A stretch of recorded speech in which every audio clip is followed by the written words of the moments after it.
Just a few short days ago, at Langley Speedway in Virginia, we kicked off the Season 6 JBL Cup Series for Powerway Clash. Nick Lopez got the win over there, and now we are down in Florida for officially to kick off speed race at Daytona. It is day 1 of Daytona 500 qualifying for the JBL Cup Series. What's up everyone, it's your boy NR2003, aka Nathan Stapleton here, and welcome to Daytona. And this is the moment we've been all waiting for. We have the clash, but now it is time for the real action to begin here at Daytona. We got Daytona 500 qualifying Group 1 and Group 2 here today, and then tomorrow we will have the 500 only cars and the 10 yards that move on from round 1 to round 2 to settle out for the pole and for the second place in the 500. We got Alex back up here in the booth for this one once again.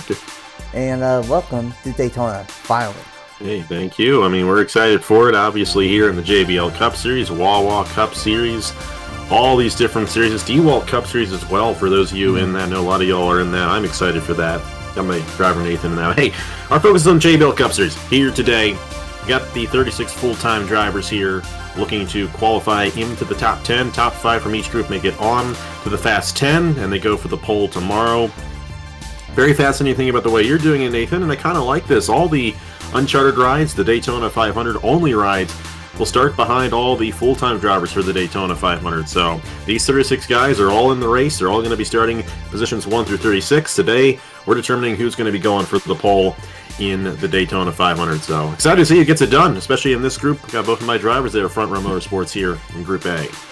Oh yeah, it's going to be a exciting time. We did this last year, a little bit of a little tweak, but it's going to be a lot of fun. Someone on the screen will show the draws in group number 1, and it's going to be very interesting on what ends up happening. Of course, this group has the clash winner in controversial fashion of Nick Lopez, and it's going to be interesting what ends up happening with that. And let's go ahead and get these 18 drives underway. Gonna kind of do a mix of both. We're going to talk about all these drives and then eventually talk about the top 5, and it's going to be interesting because last year we just split everything in half and had 24-ish colors. We have 18, so if you really want to be in the top 5, you probably want to be in the group. But it's going to be interesting what ends up happening. The first car that's going to go out is one of the strong rookies here this season. We have 9 very competitive rookies. I thought last year's rookie class was really competitive, but I think this could be the strongest rookie class yet. And the first one is Rogal Dorn in the number 3. Of course, we know what he can do in the Wassup Cup Series, and run forward of what Leonard Kochma and RCL can do. And while we cannot get him, why I want to miss the second RCL color and the second rookie of Duncan Ward as well. Yeah, RCR looking to work together here. Of course, like you said, Nathan, you definitely need to be pulling behind somebody to get a good time in these group sessions here at Daytona. And we'll see who ends up getting in line. The drivers that we saw have speed last week at Langley will probably not translate over to today in this qualifying session. Of course, we got 18 drivers in each of these groups here, so we'll have to see who ends up getting the advantage here. No one really forming into a pack as of now, but they got plenty of time to do it, and we're definitely going to see some guys get into those packs and go for that top 5.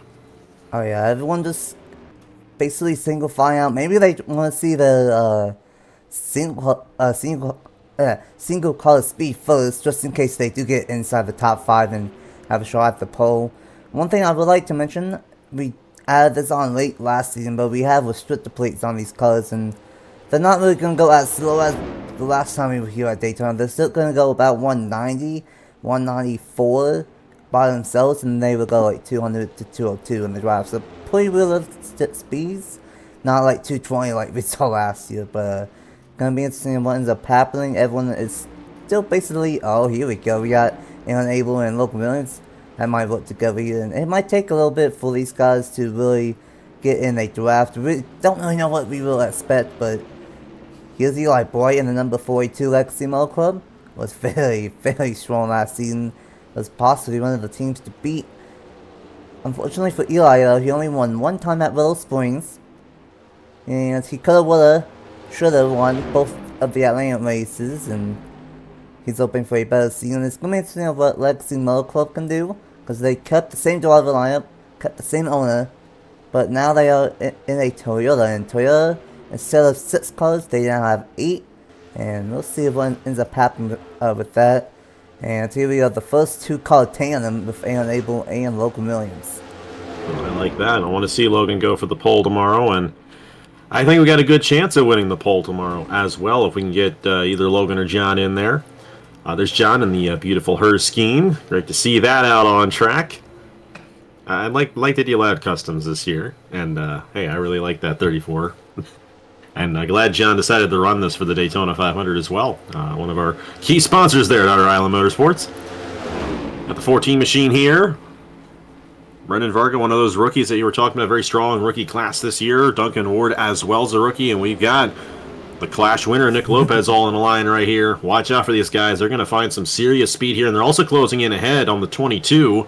Bradley Reim there. And then the 51 machine as well, Wyatt Wilkinson. A lot of these rookies here getting in line might find themselves in that top 5 here in just a couple of moments. Yeah, a lot of rookies are in the line. 3 out of 5 here are in the line, and that's going to be very crucial if you want to make it in. As of now, RCL is 1-2, and the 51 just went up to the top of the board. Now the 14 with a 45.7 flat. That is 0.2 faster than what we currently saw from the 8.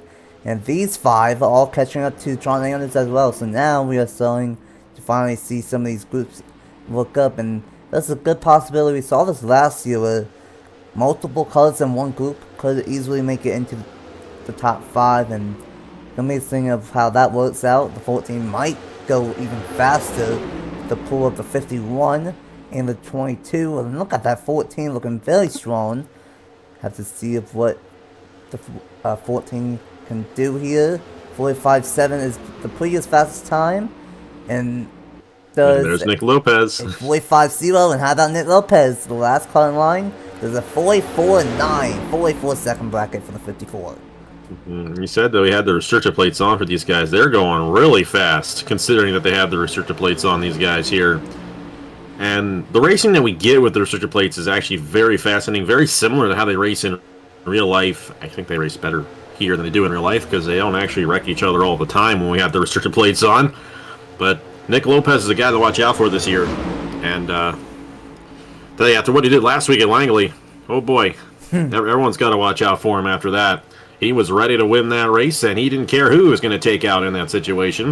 I'm hoping John, though, can get a good draft off of this 54 machine here, maybe get a good pull in this line and find himself in the top 5. But then again, I got Logan Williams there, who is in the 5th position right now, holding on to that last transfer spot into the Fast 10. Watch out for Logan Williams. He's definitely a guy, if he gets a good starting position for the race, could have a very good opportunity at winning the race.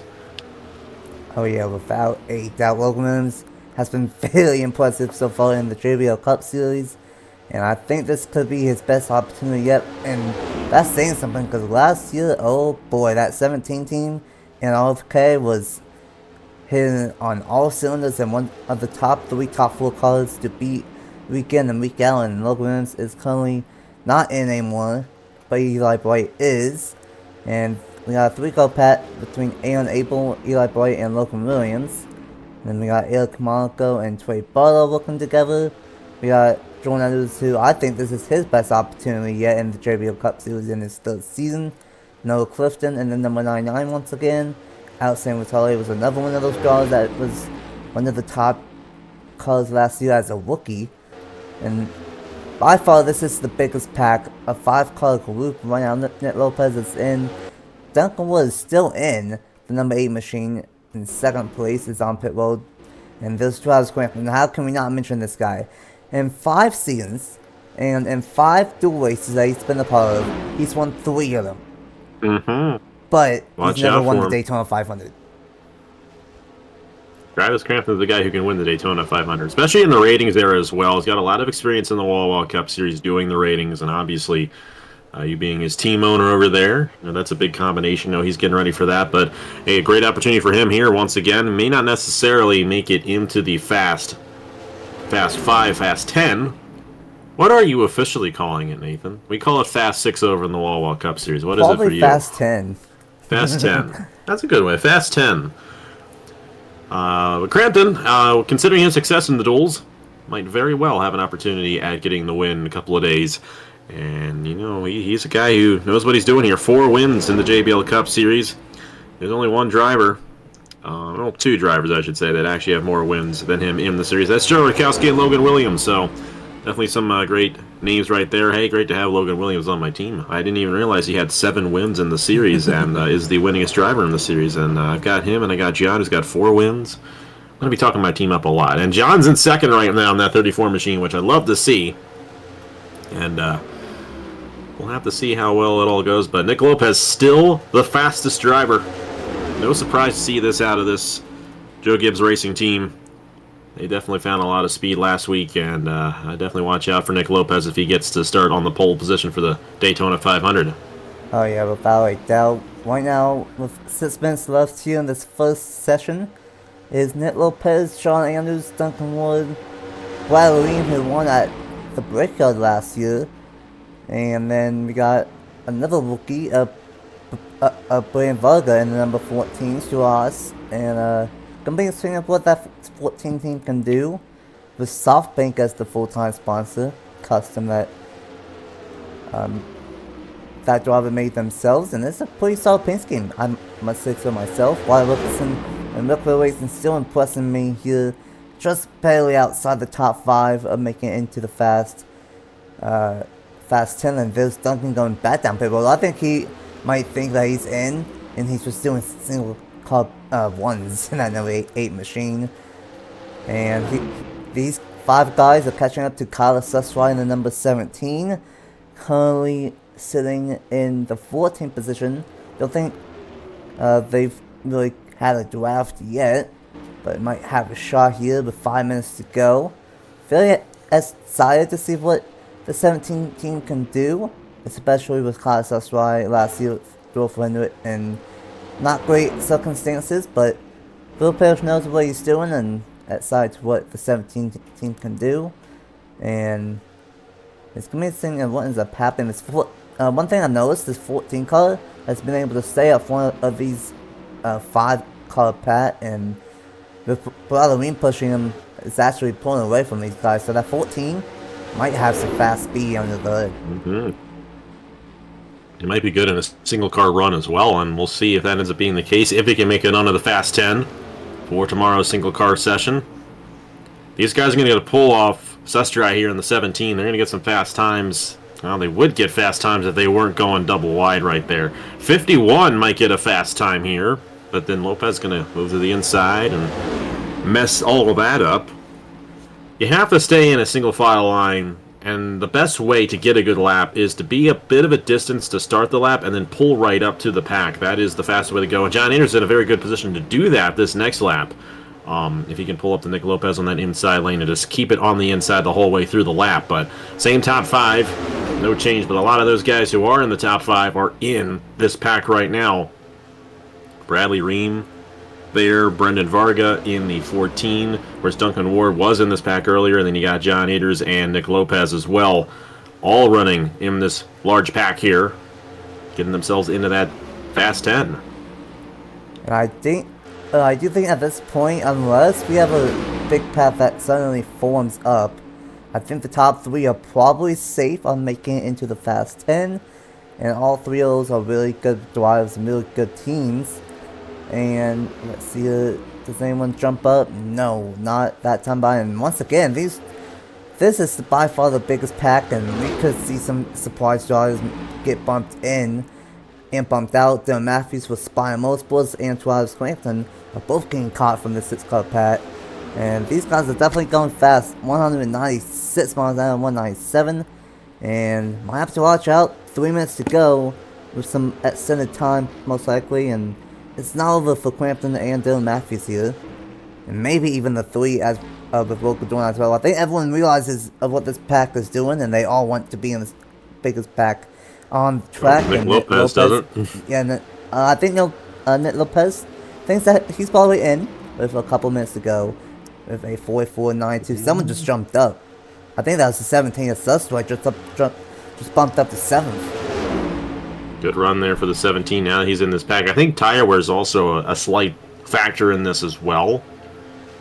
This track, even though it's not necessarily known for wearing tires out, you do want to have fresher tires. You're going to go a little bit faster on those than you are on the worn tires. And I think we're seeing these guys kind of just wear their tires out at this point, where you're probably not going to see that top 5 change unless something drastic happens.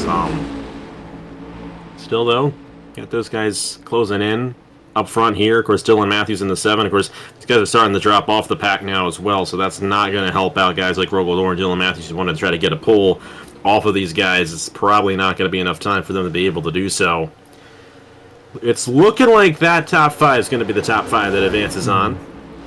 You could see something change, but Nick Lopez, he feels fairly confident that he is going to be going for the pole tomorrow.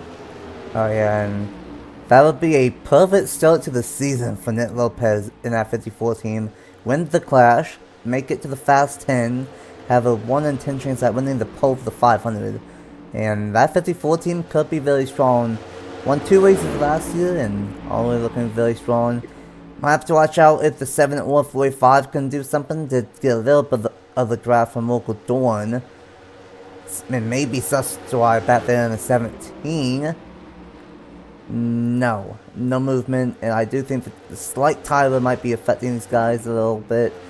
And oh, here's a big pack that we didn't even realize. We got Barto, Williams, Bright, Clifton, and Abel, but they're not really going single file.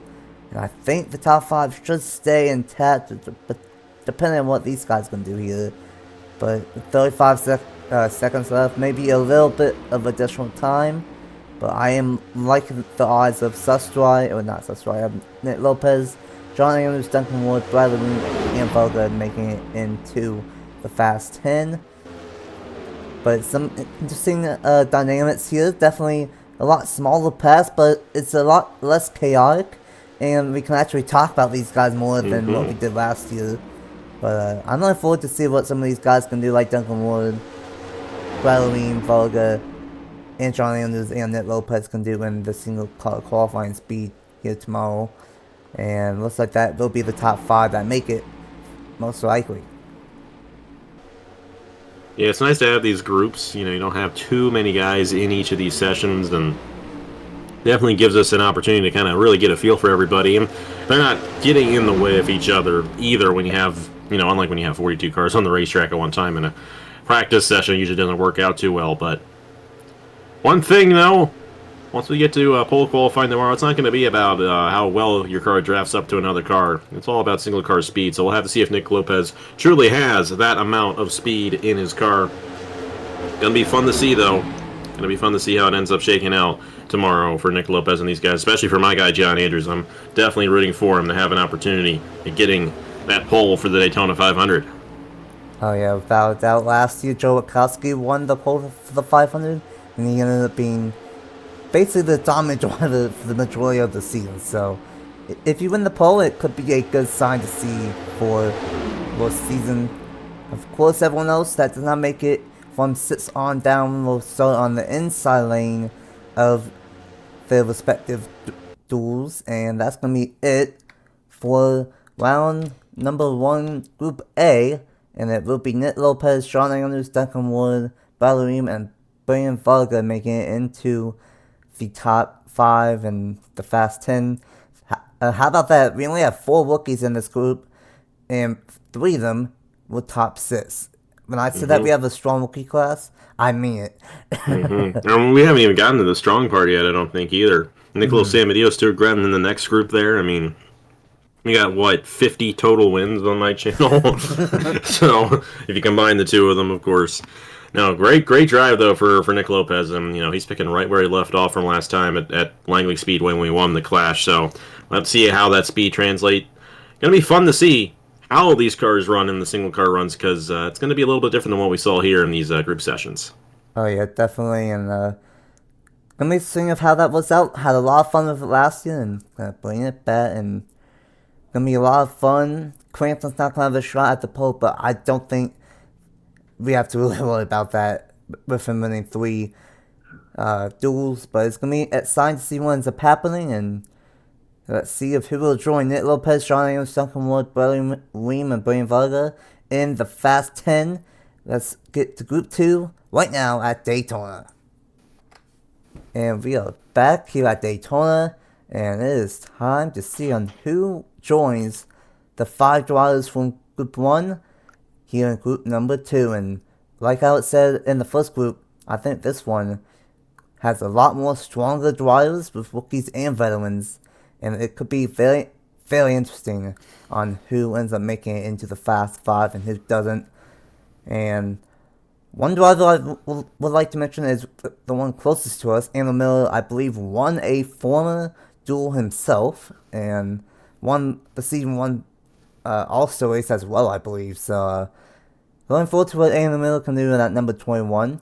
And the first car that went out on track was the number 6 of Anthony Hernandez, and he's looking for a much better second season here in the JBL Cup Series. And he's probably not going to be happy for me saying this, but Richmond, Season 5, he should have won, but he didn't.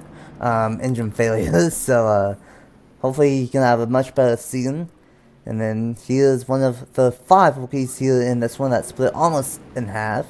And this driver I'm very looking forward to, Kenneth Miller, one of the drivers that I know from my NASCAR Heat 5 days. So cool to see him around here in the JBL Cup Series, and I think he can be really strong here this season. And he's 2, wow, this is ironic, 2 NR2003 GOATs working together here. The rookie of Stuart Graham and the number 47, and then Zachary Fitzwater in the number 71. Both of these guys, I think, could be championship favorites across many drivers, but Fitzy, I'm very glad to see Fitzwater in a much better ride than last year. Last in points with Real Racing. Real Racing looks like they might be really more competitive, but this team won the championship last year as a owner and driver for Spy Motorsports and Caleb Rose. I'm very much looking forward to what Zachary Fitzwater can do this season. We'll have to see. Of course, this is a team that won the championship with their driver last year, if I'm not mistaken, Josh Williamson. Yep. I'm sorry, I don't keep up as much as I should. I should know this stuff.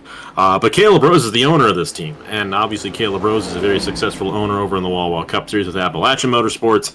They also got Nicholas Sanvitale under their umbrella as well, and then they got Dylan Matthews, who we saw in the first round there. You know, she's going to be a great driver.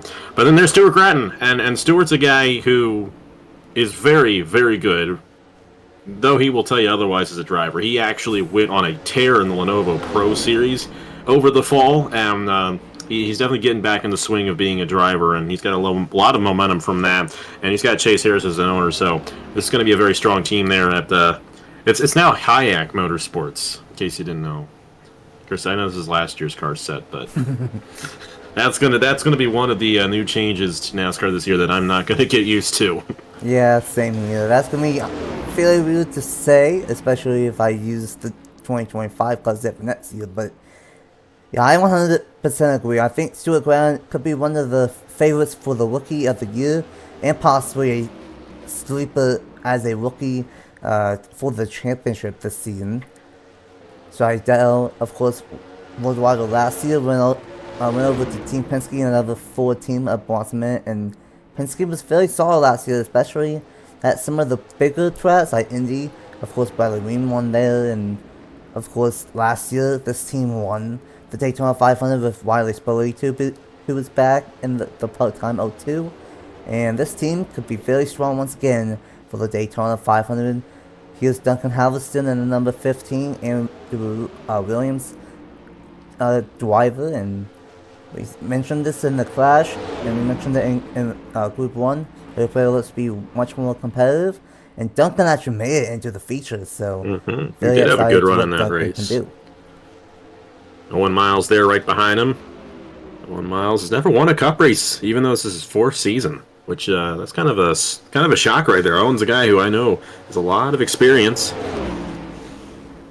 See how well he does. He is currently you got Andrew Miller just went to the top of the board there in the 21 machine. See where he is. Haven't really seen a big pack yet in this race, or in this session, I should say, unlike what we saw in the first group right there.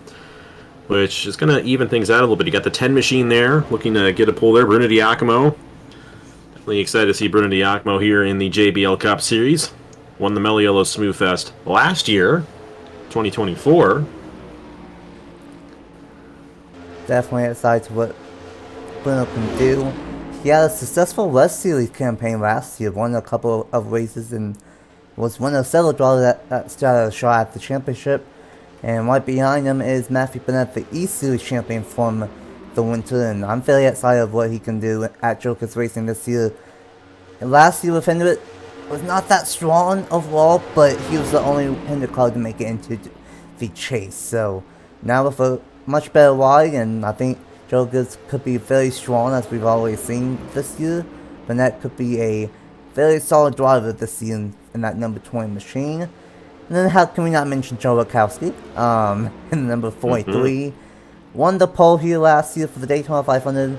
Was the most dominant driver all season until someone named Josh Wilson picked it up in the chase and stole the title away. But we have to wait and see what Joe Rakowski can do here in year number 3 and see if he can have a shot at going back-to-back Daytona 500 poles.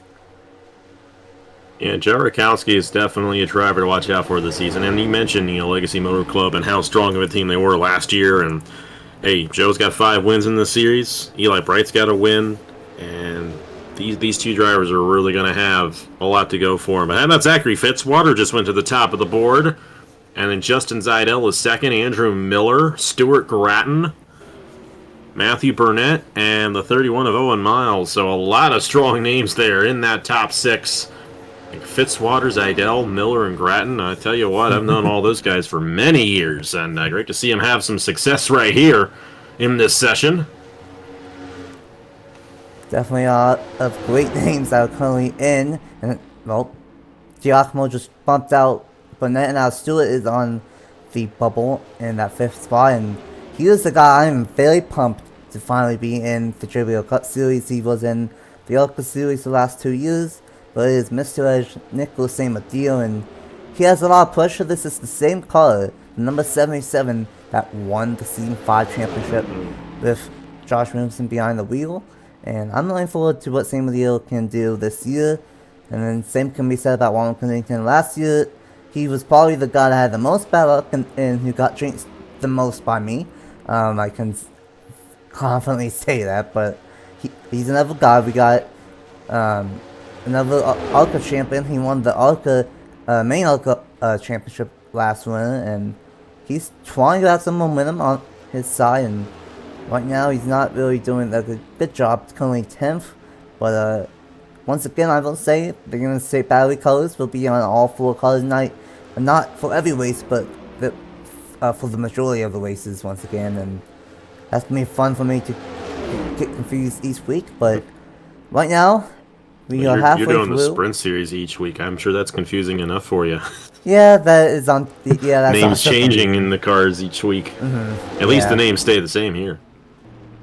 At least let's hope they stay the same. Let's hope all 36 of these guys behave themselves. Yeah. Looking at you, Andrew Miller. He's one guy that I'm very excited to be back. First time that he is racing in the JBL Cup Series since season number 1. Is Alexander Rowe in number 41, and it looks like he's going to try and draft up with his rookie teammate of Kenneth Miller, but great to have Alexander Rowe back, not only in the Cup Series, but also in the National Series this season. And Alexander Rowe's a guy who's won the Daytona 500 on my channel before. Won it in 2020, I do believe, 5 years ago. So great to see Alexander Rowe back behind the wheel here in the JBL Cup Series, and great to see him actually get a full-time Cup ride in one of these rating series as well. Missed out on the Wawa Cup Series this season and any of the rides over there, though I think he's going to be in the hot seat a couple of times. So watch out for that. But great to see Alexander Rowe back, and he's been around a long time, and this is a guy to watch out for here tonight in this session, especially if you can get a good run here on the 4, because that's exactly how you want it to go. You might be closing in a bit too early, though. You want to close in at the beginning of the lap and kind of hold on to it the whole way through. I don't think this was particularly a good start to the lap, and I don't think he's going to be able to advance on with that, but currently 10th right now, and he's not quite fast enough to advance on at the moment. Not a bad attempt right there from the Stewart-Haas duo, but not quite enough. Oh, here we go. Here we go. We got a 4-car Pat. Forgot to mention this, but here is Jordan Stout, last year's Power Cup Series champion. And he was very fast in that side of what he can do with 2311 Racing and Jack Haas. Juan Garcia, all-time channels wins leader. Not have the best of luck here in the JBL Cup Series, but he's with Pendant Motorsports this season. And I think this is a great pairing here. And then here's Matthew Hubert in the number 5, who, ironically enough, drove the 23 last season, and he's trying to have a great sophomore season. On that Alexander Rowe just went to the top of the board. Oh my goodness, Alexander Rowe went to the top of the board, and these two cars pulled right up on those guys at the perfect time. Yep, and so did Joe Wachowski. He bumped in, Juan Garcia was in, and now I think we got some bigger pats for him. We got a 4-car pat right there, we got a 4-car pat, and Wachowski, he's in the lead of this 3-car pack, and he jumped up to barely inside in, only by 3/1000 of a second. You know. That was a very good lap for Alexander Rowe. I think that should lock his spot into the Fast 10. Because he did exactly what I was explaining when we were talking about him just a few minutes ago, and pulled up to that pack right there, got a really good lap because of it, and now he is very much in that spot, but still got some time left. Still got some of those bigger packs that we have going on right now. It's going to be very interesting to see if any of these guys can, in fact, get up into that top 5 here late in the going. Because, like I said, in the first round, you have that tire wear that comes into effect. It can definitely get in the way of some of these drivers. And you usually tend to see those faster times just a few minutes after the session begins. So we'll see if that ends up shaking out for anybody as this run goes along here. It looks like we still got the same top 5 drivers at the moment. I believe Fernandez just jumped up to the 8th position. Good one for him. And it's going to be interesting. Right now we got Rowe, Miller, oh my goodness, I was about to say his name. Zajdel to the top of the board. And so did the number 4 of Kenneth Miller. What on earth? I don't know what they did. But now is Zajdel, Miller, Rowe, Miller, and Fitzwater. Both Kenneth Miller and Andy Miller are inside the top 5. Whew. About that. It's a good day for your last name to be Miller. 41 is now Alexander Rowe, now down to the 5th position. Just as I said, and now he's knocked out. Juan Garcia just came through there. Bruno Diacomo, and then the 6th machine also had a good run as well. So just when I said that Alexander Rowe should be good to go, he gets bumped all the way to 7th, and now we're seeing these large packs here giving these fast times late in the going. This is getting interesting here at Daytona, and I thought that was going to be good too, but now it looks like you have to do a 45.4 if you really want to be in. 2 minutes to go with some extra time remaining, and we got 4 4s inside the top 5. Great one from Ford here in group number 2. And we'll see if anything changes. Right now Garcia is in, and nothing changes for now. There's only 5/1000ths of a second difference between Hernandez and Diacomo, so it's very, very tight. But how about that? Right when I thought everything was going to calm down, it did not. And you kind of saw that last year, where I thought it was going to calm down, and then boom, some changes inside the top 5. Great one for Zajdel, Miller, Garcia, and Diacomo. I think Andrew Miller ended up improving his time again in the 21 machine. And now you got the 19 of Ronald Kennington inside the top 5. These guys pulling off of the 10 of Bruno Diacomo, all 3. Well, Diacomo was in the top 5, but he's not anymore. But Miller and Kennington are both in there, and Juan Garcia is now on the bubble in the 48. With Zajdel still leading. These were guys that were not even up in it earlier on, about 5 minutes ago, and now they're all looking to make it into the Fast 10. This is kind of a crazy way of doing it, but this is why we brought it back. So many changes. Garcia is barely hanging on. Great one from Joe Gibbs. They might get a second call into the Fast 10. And unfortunately, Sam Deal's not going to make it. Neither is Zachary Fitzwater from the looks of it. But this is getting good here at Daytona. Witkowski. I don't think he's going to make it in the 43. Doesn't look like he's going to go back-to-back between the Daytona 500 pole. Maybe Stewart, but I don't know if he's going to have enough time. When that is leading this 3-car group, but these guys are running out of time. The regular time is going to end, and then a couple of extra resets, but time's running out here at Daytona, and it's looking good. I think now it's looking good for the top 5 currently to be in.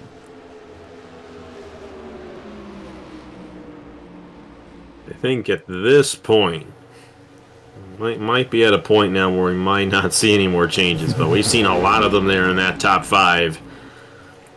Hey, Justin Zajdel has actually held on to that fastest time ever since he took it, so he's had a very good run, very good lap right there, I should say, and it's looking good for Justin. I think it's safe to say that now. It wasn't safe to say that when Alex in a row had it. And that stuff break for the 41 moved all the way up there, and we were surprised when it originally happened, and who knew he was actually going to finish in the 8th position of this session. It'd be a little bit deeper than he would like to have started for the dual races, but looking good for these drivers. Andrew Miller, Kenneth Miller, Ronald Kennington, Juan Garcia, and Justin Zajdel all looking to advance on to the Fast 10 tomorrow. And it's going to be very interesting. Of course, we will invote it, so the 5th place will be going out first from each of the groups, and then the last 2 will be the fastest cars from each group. So as of now, it looks like it will be Nick Lopez and Justin Zajdel being the last 2 going out in single car qualifying tomorrow, and that's it. That is it for group qualifying, and we saw not quite as fast speeds, but this one was kind of a little bit more open, like Amount said. It was kind of like just a lot of 4-car pats, and when it's like that, anyone can have a shot. And the top 7 did 45.9s, fast times here, and Justin Zajdel, Kenneth Miller, Juan Kennington, Andrew Miller, and Juan Garcia will all make it to the Fast 10. And Giacomo barely misses out, barely by 6/1000ths of a second. Hernandez, Alexander Hubert, Fitzwater, Witkowski, last year's pole for the 500, will not start on the pole for this year.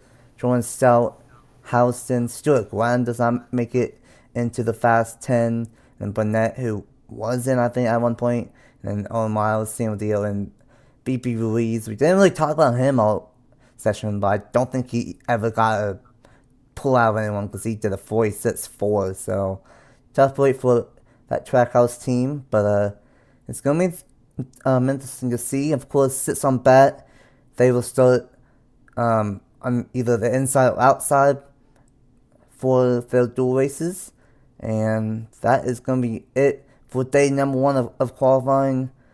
And we got 10 drives going for the front row tomorrow for the Daytona 500, and we got 10 Daytona 500 only cars, which we have one of those with Keegan Thompson. How do you think tomorrow's going to go with a little bit differently? Instead of 2 laps, it's only 1 lap this year, unlike last year. You definitely have to hit a good lap early on in these sessions, because it's only 1 lap, of course, and with that 1 lap, it is going to be very interesting to see who actually has the speed in their cars. What we saw here today is not going to translate over to what we saw, what we will see tomorrow in the single car run. It's going to be a lot different. But with that being said, I think all these guys have a good shot at winning the pole. I'm really not sure who's going to have the advantage. I'd like to think John Andrews going to win the pole, of course. My driver there for Front Row Motorsports, and I like to think Keegan Thompson will be the fastest of the uncharted guys. But we'll just have to find out tomorrow. It's going to be a lot of fun once you get the single car runs going here at Daytona. Oh yeah, without a doubt. And I've been saying this all week long. Well, I said this a lot in the clash, I'm going to say this again. I think this field is way, way, way more competitive than last year. And I think, realistically, anyone out of the 10 drivers that made it into the Fast 10 could win the pole for the Daytona 500. And that includes the 3 rookies that made it. So it's going to be very exciting to see who ends up getting the job done. And it's also going to be exciting to see which of the 2 Daytona 500 only cars go fastest and lock themselves into the 500. Because that's going to be new, and if you are the top 2 fastest, you don't have to worry about the duels. You can clash out, and you will be in. So it's going to be interesting what ends up happening. The dual lineups from 6 on down will be at the end of the video, along with the top 10 qualifying order. But thanks for joining me up here in the booth for group qualifying, and we are just getting started for Daytona Speedways. We got single car qualifying tomorrow, the duels, and then the Clifton National Series, and they'll return for the first time in 5 years. And then of course the Daytona 500 on February 16th. It's going to be a lot of fun. I cannot wait. Congratulations to the $10 that made it to round 2. And until tomorrow at the same time, same place at 4 p.m. Eastern Standard Time, we will see you for 2 rounds of single car qualifying, Fast 10 and the 500 only cars. Bye!